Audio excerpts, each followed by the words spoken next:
अधिकारास्ते मा फलेषु कदाचन मा कर्मफलहेतुर्भूर्मा ते संगे अस्वकर्मणि। आज के दिन सभी प्राणियों,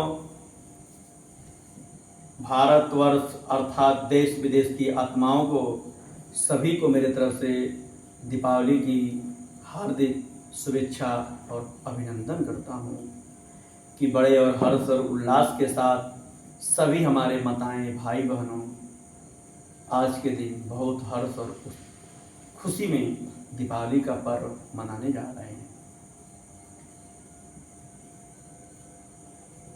आज के दिन देखेंगे कि ये भी हमारे संसार में नियमित है कि प्रभु श्री रामचंद्र जी ने रावण को वध करके अयोध्या की वापसी में बड़े हर्ष और खुशी के रूप से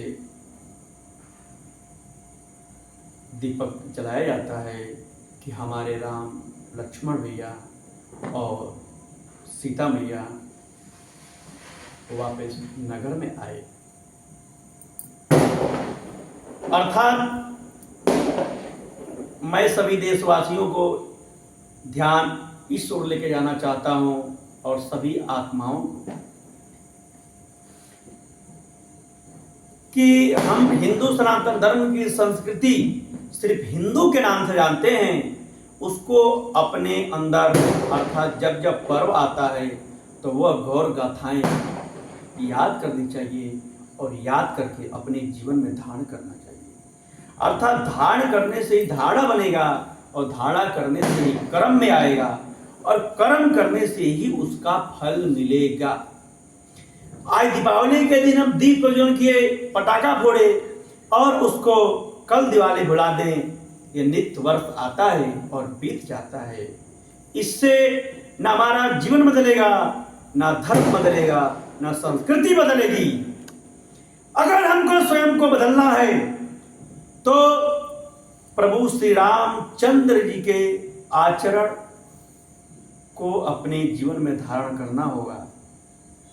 जो एक गीता में स्लोगन है कि कर्मणे वाधिकारास्ते मा फलेषु कदाचन, अर्थात कर्म में तेरा अधिकार है, फल में नहीं। मां कर्म फल हेतु भूर्मा ते संगो असो कर्मणि। इसको कहा गया है कि जब हम कर्म करेंगे तो उसकी प्रतिक्रिया, उसका फल हमें अवश्य ही मिलेगा। किसी भी कर्म का फल वृथा नहीं जाता है। इस चीज को हमारे देशवासियों अर्थात कथावाचकों ने कुछ भ्रांतियां फैल गई, अर्थात सोचने समझने के में उसमें अंतर आ गया। कहते हैं कि भगवान ने हमको बुद्धि अवश्य दिया है लेकिन कर्म सारा उसके हाथ में है।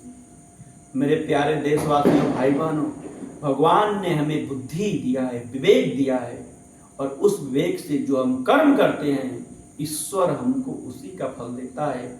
यह कर्म का लेखा जोखा ऑटोमेटिकली ही चलता रहता है। अर्थात इसी को कहते हैं जैसा कर्म वैसा फल, जैसी करनी वैसी भरनी, ना मानो तो करके देखो। आज के दिन मैं प्रभु श्री रामचंद्र जी के उस मां का धन्यवाद करता हूं जिन्होंने वैसा यशस्वी पुत्र पैदा किया जो रावण का वध करके अर्थात अधर्म का वध करके धर्म की स्थापना किए। इसलिए आज के दिन देखेंगे कि दीप प्रज्वलन के साथ साथ माता लक्ष्मी का भी पूजन होता है, अर्थात धन की वर्षा करने वाली मां। ये तो हमें किसी देशवासियों को बताने की जरूरत नहीं है कि हमारे इस भारत मां के ऊपर मां और बहनों को देवी का दर्जा दिया जाता है। अर्थात वो देवी जहां पर धर्म यदि यदि संकट में आता है तो वही देवी मां काली बनकर असुरों का वध करती है, मां दुर्गा बनकर असुरों का वध करती है। और जब दान देने की और क्षमा करने की संस्कृति आती है तो मां संतोषी बनकर सभी को क्षमा करती है। और जब किसी को कुछ देने की, अर्थात जब ये देखा जाता है कि समस्त पुरुष, समस्त संसार धन की अप्राप्त स्थिति में चला गया है, तो लक्ष्मी बनकर धन का दान करती है। धन का दान करने से तात्पर्य यह है कि वो अपने ज्ञान के द्वारा, प्रेम के द्वारा पूरे संसार को प्रेमालाप अर्थात प्रेम से भर देती है। जहां प्रेम और सुख और शांति होता है वहां पर धन का ठहराव अवश्य ही होता है। तो आज के दिन मैं समस्त माताओं और बहनों से यह निवेदन करता हूं कि सभी माताओं बहनों माता कौशल्या के समान अपना पुत्र पैदा करे जो श्री राम के समान आचरण हो। और यह भारत की संस्कृति में समाहित है, अर्थात जिसको सनातन संस्कृति कहते हैं। सनातन संस्कृति की माता और बहनों लक्ष्मी का तो आपको दर्जा मिला हुआ है, और हर एक लक्ष्मी एक कौशल्या है और कौशल्या मां है, और उस मां से एक एक रामचंद्र जैसा पुत्र पैदा करे। और पुत्र जब पैदा करेगी वही पुत्र इस संसार के अधर्म को वध करके धर्म की रक्षा करेगा, अर्थात असुर का वध करके। आपने देखा होगा जब विश्वामित्र जी को भी यज्ञ करना हुआ तो श्री रामचंद्र जी को ले गए, अर्थात धर्म की रक्षा करने के लिए वीर और सूर की जरूरत होती है। जो भारत की मां धरती के खून, धरती के अंदर वो मिट्टी में समाहित है, जो एक एक ऐश्वर्य वीर पैदा करती है। लेकिन हमें बड़े दुख के साथ कहना पड़ रहा है, आज के दिन मुझे अपने मुख से यह बात कहने में खुद को ही शर्मिंदा बढ़ता है कि जो देवियां, जो माताएं हमारी रामचंद्र जैसा पुत्र पैदा की, श्रीकृष्ण जैसा पुत्र पैदा की, जो राक्षसों का वध करके एक धर्म की स्थापना किया, और वही मां ने लक्ष्मीबाई जैसा पुत्री को पैदा की जो धर्म की रक्षा करने के लिए अपने वंश को नहीं देखा, तलवार लेकर रणभूमि में निकल गई। माता अहिल्या होलकर को पैदा की जिन्होंने धर्म न जाने कितने मंदिरों का निर्माण करवाया, अर्थात अपने संस्कृति को बचाया, जिसको सनातन संस्कृति कहते हैं। इस सनातन संस्कृति में एक चींटी को भी मारना पाप कहा जाता है, और यदि एक इंसान को भी इंसानियत का जब वध होने लगे तो वही मां श्री रामचंद्र जैसा पुत्र पैदा करती है जो धर्म की रक्षा करने के लिए वह तीर और से सभी को नष्ट कर देता है। और वही मां श्री कृष्ण जैसा पुत्र पैदा करती है जो स्वदर्शन चक्र चलाकर सभी अधर्मियों का नाश कर देता है। यह शक्ति हमारे भारत के उन महान नारियों में है जो आज भारत के ऊपर निहित है, और भारत में आप माताओं का जन्म हुआ है। लेकिन बड़े दुख के साथ मुझे कहना पड़ रहा है, आज की सभी यशस्वी माताएं और बहनें अपने इस मॉडर्न युग में, मुझे मॉडर्न इसलिए कहना पड़ रहा है, बॉलीवुड के युग में सिर्फ नाचने और गाने और अंग प्रदर्शन करने में इतना व्यस्त हो गई हैं कि अपनी शक्तियों को भूल गई हैं।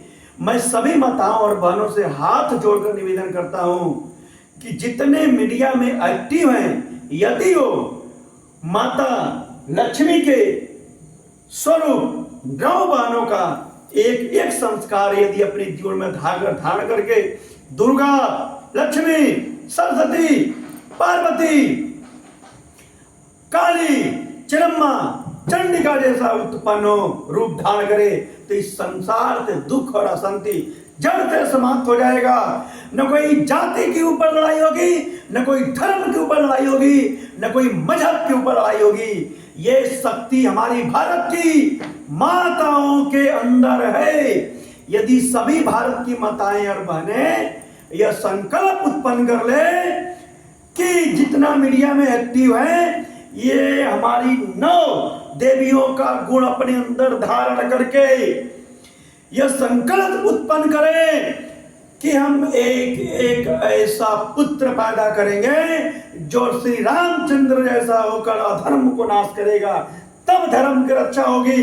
श्री कृष्ण जैसा पुत्र पैदा होगा, तब कंस की मृत्यु होगी। अर्थात जब अधर्म का नाश होगा तब धर्म की स्थापना होगी। धर्म की जय बोलने से धर्म की स्थापना नहीं होगी। हिंदू मुस्लिम जाति सिख ईसाई करने से धर्म राज्य नहीं आएगा, राम राज्य नहीं आएगा। माताएं बहनों, वीडियो वायरल हो करने से, नंगे बदन अंग प्रदर्शन करने से तुम्हारी छवि नहीं होगी। तुमको यूज करके इस संसार में छोड़ दिया जाएगा या हत्या कर दिया जाएगा। तो मेरी माताओं और बहनों, तुमसे नम्र निवेदन है कि आज के दिन माता लक्ष्मी को अपने दिल में बसाओ और दुर्गा के समान अपने शक्तियों को इसी वायरल वीडियो में दिखाओ कि पूरा संसार जाने कि जब नारी जागृत होती है तो वही दुर्गा, वही काली और वही संतोषी, वही माँ पार्वती बनती है। सभी माताओं को मेरा दंडवत प्रणाम हो। यदि मेरे बातों से उनको बुरा लगा हो तो भी मैं उनसे क्षमा मांगता हूँ, लेकिन मुझे बड़े दुख के साथ ये बात कहना पड़ा है कि आप भारत की देवी हैं और देवियों का एक एक संस्कार इस धारण करेंगे। पूरा समस्त में एक राम नहीं, हजारों राम पैदा होंगे। न कोई जाति के नाम पे दंगा होगा, न कोई धर्म के नाम पे लड़ाई होगी। सिर्फ एक धर्म होगा, एक राज्य होगा और सुख और शांति होगी। बोलिए सभी को भारत माता की जय, सनातन संस्कृति की जय, नारी शक्ति की जय।